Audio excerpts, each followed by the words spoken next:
Dan kita ke informasi menyangkut minyak goreng. Aturan baru pembelian minyak goreng menggunakan aplikasi Peduli Lindungi menimbulkan kebingungan di masyarakat. Iya, para pedagang dan pembeli minyak goreng di pasar tradisional merasa keberatan dengan aturan ini.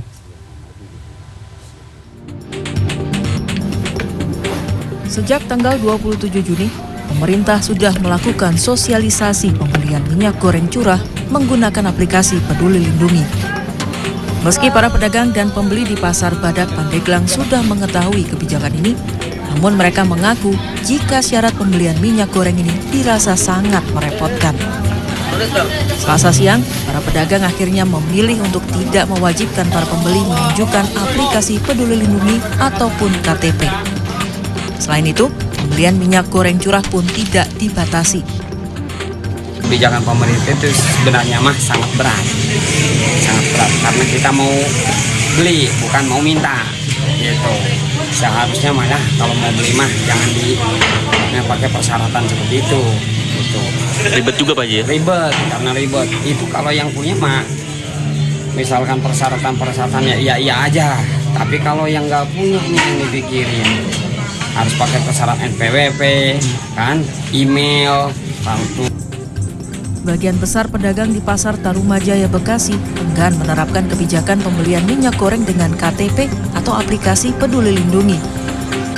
Bahkan tidak sedikit pula pedagang yang memilih untuk tidak menjual minyak goreng curah subsidi lantaran tidak dapat memenuhi kebutuhan pelanggan. Pembatasan pembelian juga berdampak pada penurunan omset para pedagang.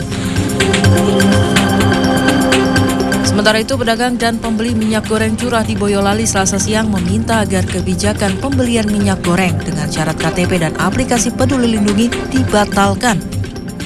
Selain stok minyak sudah mencukupi, kebijakan itu dinilai menyulitkan bagi pedagang dan pembeli minyak goreng.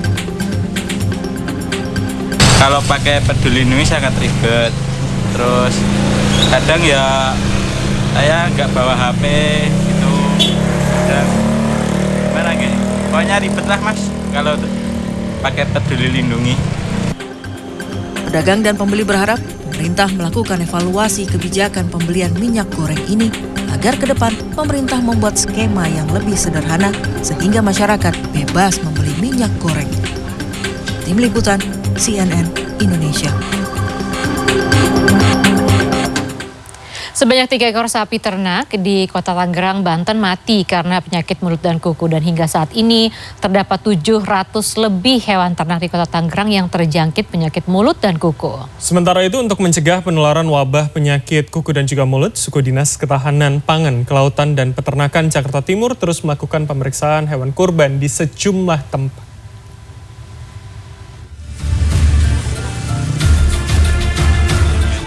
Sebanyak 3 ekor sapi ternak di Kota Tangerang, Banten dilaporkan mati akibat penyakit kuku dan mulut. Hal ini ditegaskan Kepala Dinas Ketahanan Pangan Kota Tangerang Abduh Surahman pada Selasa siang. 3 ekor hewan ternak itu mati pada akhir Mei lalu. Berdasarkan data terakhir, saat ini terdapat lebih dari 700 sapi ternak di Kota Tangerang yang terjangkit PMK. Sementara tingkat kesembuhan mencapai 60% dari jumlah total yang terjangkit. Untuk mencegah semakin meluasnya ternak yang terserang PMK, pemerintah Kota Tangerang hanya akan memberikan izin pengiriman hewan ternak dari daerah yang sudah melakukan vaksinasi. Suku Dinas Ketahanan Pangan, Kelautan dan Peternakan Jakarta Timur kembali melakukan pemeriksaan hewan kurban di sejumlah titik di kawasan Cijantung, Pasar Rebo, Jakarta Timur Selasa siang. Pemeriksaan dilakukan dengan cara mengecek liur dan kuku serta kesehatan fisik hewan. Dari hasil pemeriksaan, petugas tidak menemukan hewan kurban yang terindikasi penyakit mulut dan kuku. Meski begitu, beberapa hewan terpapar penyakit ORF, skabies, dan pilek. Petugas meminta pemilik agar rutin membersihkan kandang guna menghindari virus, termasuk wabah penyakit kuku dan mulut. Di hari Selasa ya, hari kedua kita melakukan pemeriksaan dari 2 tempat yang baru kita lakukan pemeriksaan. Itu untuk PMK ya, alhamdulillah untuk sementara ya PMK nggak ada ya, artinya tidak ada yang terindikasi PMK.